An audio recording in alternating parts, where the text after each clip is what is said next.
Today's lesson is, who should make the call on typhoon holidays? Hello there, everyone. I'm Mike. And I'm Roger. And today we are back looking at opinions on typhoon holidays. Now, of course, I don't think anyone would say that typhoon holidays are all bad and we should always work, even if it's blowing death and danger out there. No, we know typhoon holidays are a thing in Taiwan. What, we get 3.7 typhoons here on average every year. But there is some debate, there's some discussion, maybe only in the media, but maybe also among the population, that some politicians call a few too many typhoon holidays. People like those days off, especially when they're a surprise like a typhoon holiday is. And so voters might remember that and vote for the politician who gave them a few extra days off last year.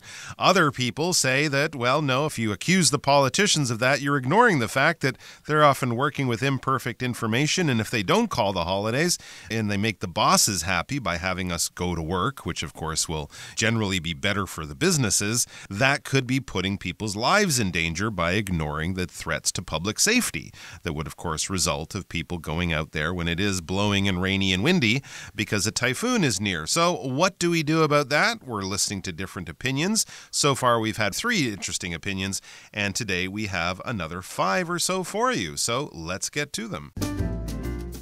D. Marcus. I don't think government should be allowed to decide whether to declare a typhoon day. Instead, that decision should be left up to businesses or individuals. In fact, local governments have made the wrong call many times. E. Owen. Why would anyone think typhoon holidays should be decided centrally? Taipei-based politicians have neither the first-hand knowledge nor scientific expertise to understand how a typhoon will affect, say, Kaohsiung. Let local politicians decide. 大家好，第一部分介绍名词 expertise， 它的意思是专业技能或知识专长。例如 My cousin often helps me with tax issues as she has expertise in this area. 我的表姐经常帮助我解决税务问题，因为她在这方面有专业知识。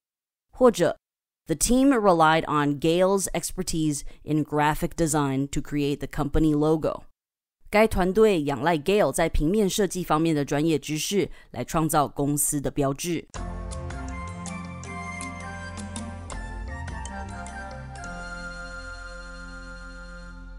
Okay, we'll talk about the first part of our lesson for today. We've got a couple opinions from Marcus and Owen. Okay, so here's what Marcus has to say. He says, I don't think governments should be allowed to decide whether to declare a typhoon day.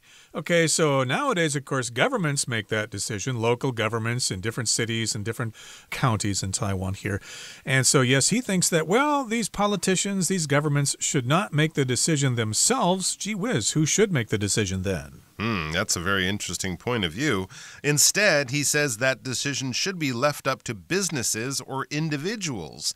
So in other words, get the government completely out of this, make it into a personal decision based on you, the worker, or your boss. Have it left up to the businesses or individuals. When something is left up to, that means the responsibility of it is given to them, all right? So an older parent might say to their kids who are teenagers, I leave it up to you what to make for dinner. I'm not going to make you something. I'm not going to tell you what to eat. You're old enough. If you want to order food with your own money, you can do that. If you want to make yourself something in the kitchen, you can do that. I'm leaving it up to you.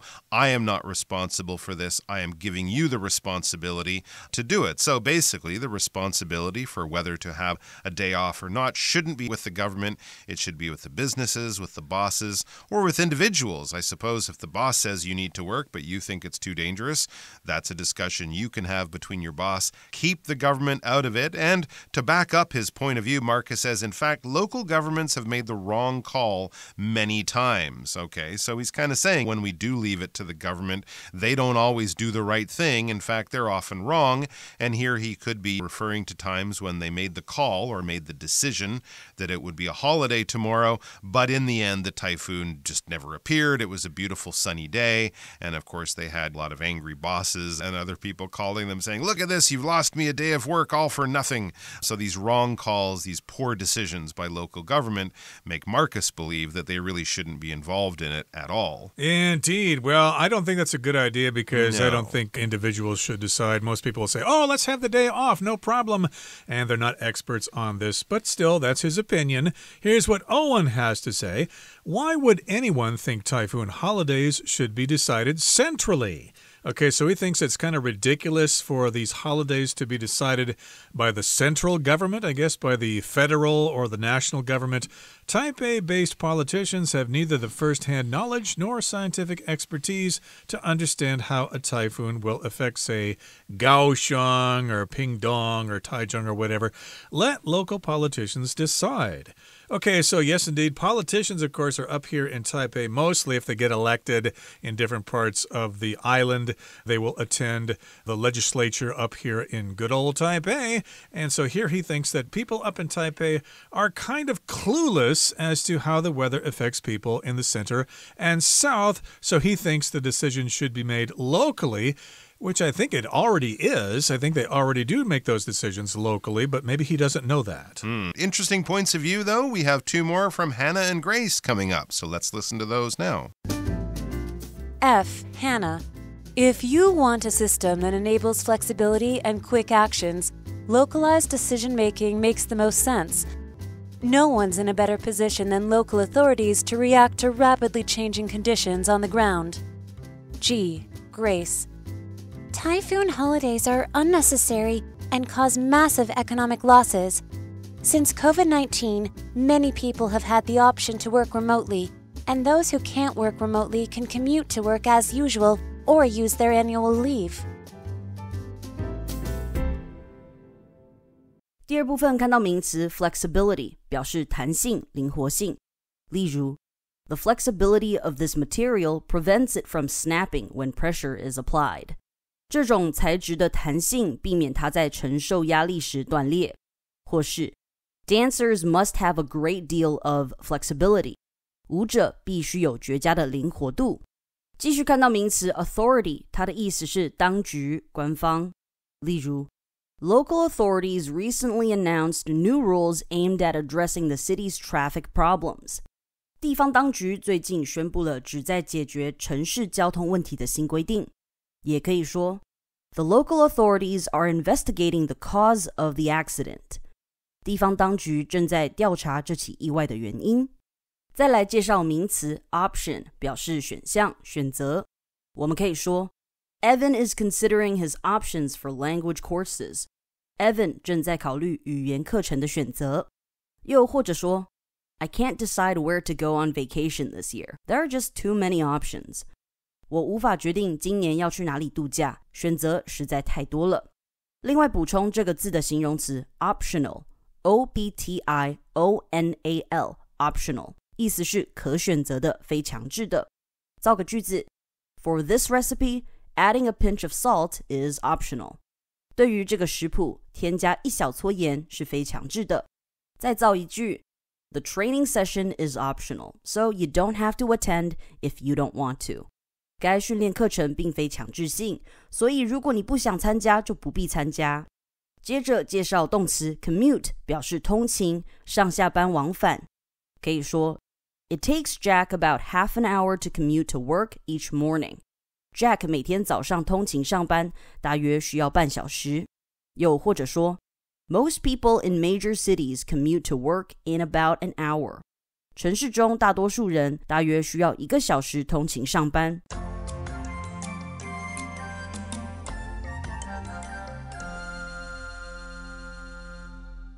Okay, so here are a couple of opinions from some ladies here. We've got Hannah at first, and she says, If you want a system that enables flexibility and quick actions, localized decision-making makes the most sense. Okay, so we want to have flexibility. Flexibility just refers to the degree to which something is flexible, which means it can be easily changed according to the situation. So, of course, if you're working and you're trying to get jobs and people are trying to get you to take assignments or whatever, you need to have a flexible schedule. You can't always say, no, I'm busy then. You need to move things around. You need to be flexible. You need to be able to change, to adjust yourself to the situation. So yeah, she thinks the system should be flexible, or it should allow for flexibility and also for quick actions and also localized decision making. Those things make the most sense. So if we have localized decision making, that means the decisions are made locally in the local areas, like in Taipei, Hsinchu, Hualien, Pingdong, whatever. These decisions can be made in those individual places. Yeah, that makes the most sense when we take all the things together. That is the best decision. That is the one that, if you look at it logically, it is the best choice. So definitely for Hannah, how allowing local politicians to do it is probably the better idea than others. As she says, no one's in a better position than local authorities to react to rapidly changing conditions on the ground. It's the kind of idea of, you want to know what the weather's like, stick your head out the window. So local politicians, local authorities, the people in the area know what the weather in the area is much better than people who are hundreds of miles away in some government office in the capital city or something like that. An authority, yeah, that's basically someone who works for the government in this case. It could be an elected person, an elected official like a mayor or a legislator. It could also be a member of the police forces or the fire officials or something like that. People who have some kind of legal power in certain situations. I mean, they can't tell you what to do all the time, but when the authorities say you can't go in this area because there's a fire, or please don't touch that, it's part of a murder scene, you got to listen to them because they have legal power in order to tell you what to do, and that is their job. Of course, the authorities are people who will do that in a way that should generally be for the public good, but they are often either elected or hired to their positions, and they will know better about the changing conditions on the ground. The local government officials, local authorities will know about the situation on the ground. That basically just means in the area that they are, not by just reading data off charts when they're hundreds of miles away. Let's go on to Grace. What does she have to say? Well, she says typhoon holidays are unnecessary and cause massive economic losses. Okay, so she's looking at them from an economic point of view, from how it affects business specifically, and the national GDP, national economic output. Closing down all those shops and factories for a day is a bad thing. It causes massive economic losses. I mean, I think they've proven that, every typhoon holiday is sort of like 0.2 of a business's profits for that year will suddenly not be made or something like that. So if you add it up over many days and across the entire country, this is massive economic losses. We're losing huge amounts of money. Maybe not losing the money, but we're not making the money that we should be making because everyone is at home watching TV on a typhoon holiday when they should be at work. Massive means really, really, really big. Right, massive economic losses. So it sounds like she's saying that people should go to work or school all the time. All the time, even if there is a big typhoon. But she does clarify here. She says, since the COVID-19 pandemic, many people have had the option to work remotely, and those who can't work remotely can commute to work as usual or use their annual leave. Okay, so here we've got the experience of working at home here. People have the option of working remotely or working at home. So if there is a typhoon holiday, I guess she's saying that they can still work from home, or students can attend classes on the internet, maybe by using Zoom or Line or something like that to have these group classes. And yes, if you can't work remotely, then you can commute to work as usual, and you could use your annual leave. So if you commute to work or you commute to school, you basically figure out your transportation. You just go from your home to the office or to school. That's commuting. A lot of people take the MRT to commute, or they ride their scooter to commute. I like to ride my bicycle to commute. And in this particular case, yeah, they could also use their annual leave. I guess everybody gets like a week off or something like that. So you can use one of your days off if you want to stay home and have your own personal typhoon day, but that will count against the time that you normally have to take holidays for the rest of the year. So again, it's your personal choice. Interesting point of view. We have one more from Liam coming up next, so let's listen to that. H. Liam. While the current system generally works, I think the Philippines approach is preferable. There, the state's weather agency announces the risk for each region. When the risk level reaches a certain point, educational facilities and government offices will automatically be closed. Private businesses, meanwhile, get to make their own decisions. 第3部分看到形容词 preferable， 它的意思是可取的、较合适的。例如 Taking the car is preferable to riding the scooter since it may rain later. 开车比骑机车好，因为待会可能会下雨。再看一个例子 Staying inside is preferable to going out in bad weather. 待在室内比在恶劣天气下外出要好。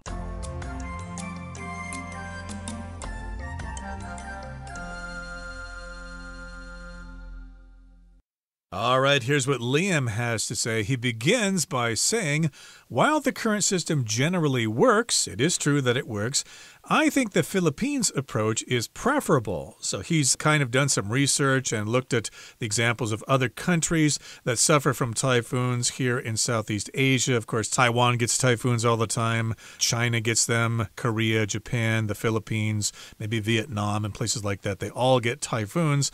And the Philippines, I guess, is worthy of attention here. He thinks their approach is preferable. If something's preferable, that's what you prefer. That's what you would rather have as opposed to something else. All right, so if their approach is preferable, if it's the better one that we should choose, let's find out all about it. He says there, that's in the Philippines, the state's weather agency announces the risk for each region. Okay, so they have broken their country up into states, kind of like America, or like counties, what we would have here. So each local weather agency, they announce the risk for each region. So it will be based on the Pingdong situation or the Tainan County situation or the Nantou situation.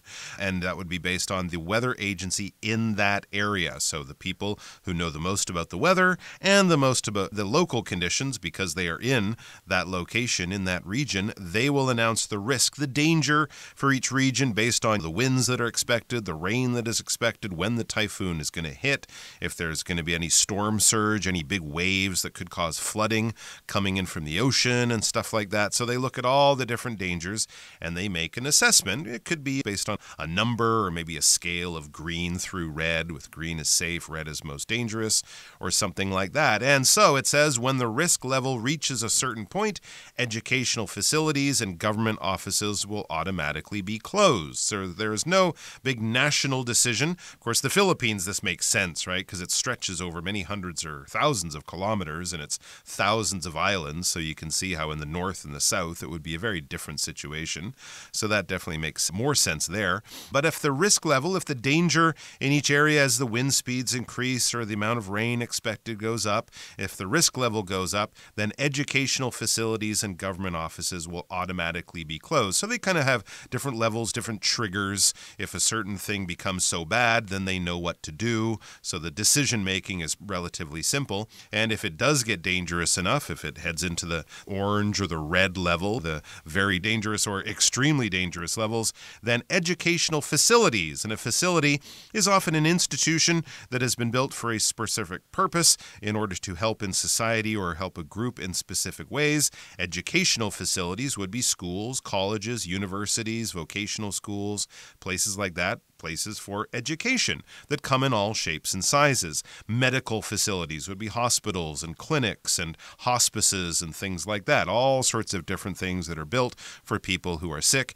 to get help, care, and treatment. So basically, schools, colleges, and all their different forms will be closed and government offices will automatically shut down if it becomes dangerous enough. And the private businesses, Liam explains, they get to make their own decisions. So the government makes decisions for government institutions, but the private institutions like businesses, they can decide on their own. Interesting. Again, that seems like a debate between whether they should decide locally or nationally. He thinks their approach to this problem is preferable. He thinks it's the way we should go. We should learn from the Philippine example. It also seems that they're taking it out of the politicians' hands and giving it to the weather experts, which I understand the logic in. Okay, that makes a lot of sense there. It makes the most sense, at least according to Liam. And that brings us to the end of our discussion for today. Let's turn things over now to Hanny and see what she has to say.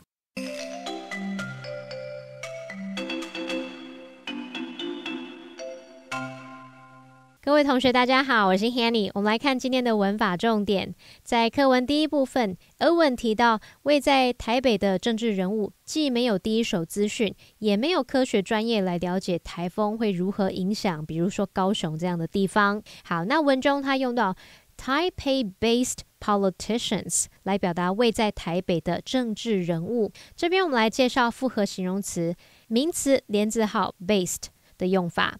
Base 当动词，它是指设基地，立基于什么，把什么建立在基础上。当我们用名词连字号 based 组合成的复合形容词，可以用来表达以什么为基底的，以什么为主要成分或特征的，或是总部设在什么什么的。那还可以表达以某地为中心，工作、生活、活动等等都是在某地的那种意思。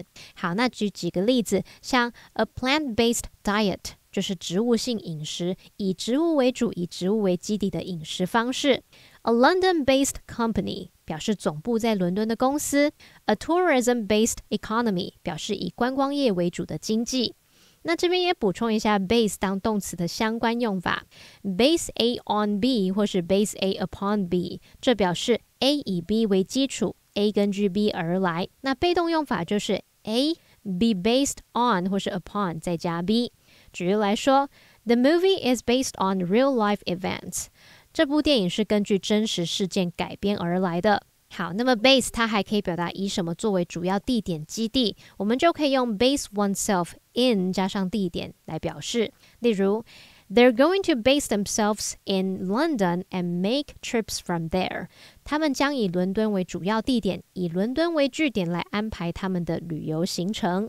好，那另外文中他用 have neither the first-hand knowledge nor scientific expertise 来表达既没有第一手资讯，也没有科学专业。那当我们用 neither A nor B 就表示既非 A 亦非 B， 两者都不，其中 A 和 B 的词性要相同。那如果是动词，时态必须一致。举例来说He neither smokes nor drinks. 他不抽烟也不喝酒。这边就是连接了两个现在式动词 smokes 和 drinks。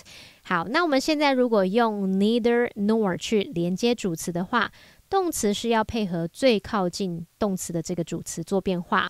例如 Neither Jane nor her parents have ever been to Europe.Jane 和她的爸妈都不曾去过欧洲。那例句里面助动词就是配合最靠近她的主词 her parents， 所以呢是用到 have 而不是用 has。顺便补充一下 either A or B 不是 A 就是 B， A 或 B 两者当中的任何一个。那这个 either or 是要连接词性相同的字词，连接主词的话，动词一样是要配合最靠近的主词做变化。所以呢，举例来说 either you or Jamie has to fix the problem， 不是你就是 Jamie 得解决这个问题。那例句里面的动词就是配合最靠近它的主词 Jamie， 所以是接 has to 而不是接 have to。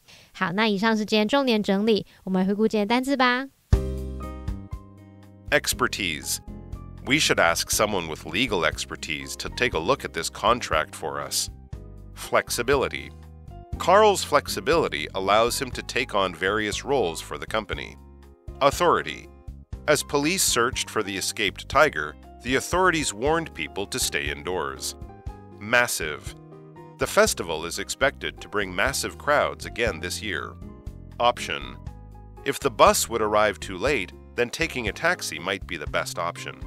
Commute. Evelyn commutes to the city by train every Monday through Friday for work. Facility. This medical facility is mainly focused on providing care for elderly patients.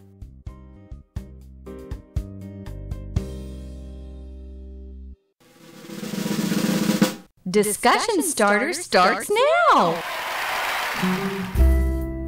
Okay, now it's time for our discussion starter. Here's the question. Do you think Taiwan's current system for determining typhoon holidays should be changed? Why or why not? Yes, I think it needs to be changed considering that last year we had several typhoon holidays when the weather was actually really, really nice. I think that's wrong. I really enjoy working and I want to go to work every day no matter what it's like outside. Well, it is a challenge to go out during a typhoon, and it shouldn't be blamed on the government if I get hit by a flying sign or something like that. That should be my own decision, but that's another point. I think that the current system works fine, okay? Mostly they have it localized. I think all these different places citizens can make their own decisions every time you're watching TV or checking on the internet for cancellations. They always give the local conditions. Taipei might be closed, but Hsinchu might be open, etc. So that's all up to the local areas, and I think the current system works just fine, even though sometimes they're wrong. But hey, who can predict the weather? Well, that brings us to the end of another edition of our program, and please make sure you join us again next time. From all of us here, I am Roger. I am Mike. See you next time.